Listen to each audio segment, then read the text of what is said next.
Tig Enright, thank you very much for speaking to us from London.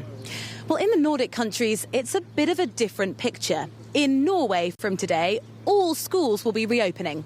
The government have also relaxed the number of people who can gather up to one time. Up to 50 people can now meet in public. Shops in Denmark will also be allowed to reopen from today, and next Monday we'll see the return of bars, restaurants and secondary schools. Well, our reporter Per Nyberg joins us now live from Stockholm. Morning to you, Per. So Norway reopening all schools. Just tell us a little bit about what's happening in those Nordic countries, because there's much looser, more relaxed restrictions than what we're seeing in other parts of Europe. What's happening?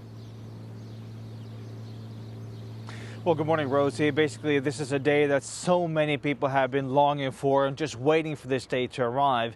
The Danish Prime Minister has praised the actions of the Danes, saying it's because of how the Danes have been able to maintain social distancing, good hygiene. That's why the government is now moving ahead with major steps forward on relaxing the restrictions. Both Norway and Denmark have been in almost complete lockdown for almost 2 months. But starting today, let's look at Denmark. Basically, there are 3 major things happening. We're seeing stores and shopping malls reopening. They've even hired extra guards to take care of all the masses of people who they expect to arrive in the stores today.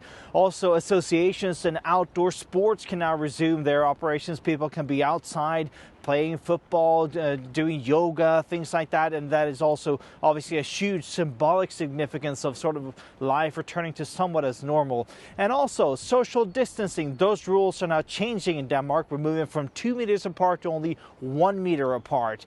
So that's also having a huge impact on the future of people's social distancing in Denmark. Norway, as you said, reopening all schools. They expect to, by mid-June, having all pretty much institutions and private places reopening that have been closed. Here in Sweden, the debate is whether or not you should reopen any kind of restrictions, but for now we're seeing restrictions remaining in place here in Sweden. So that's sort of somewhat of what's happening here in the Nordic countries, Rosie.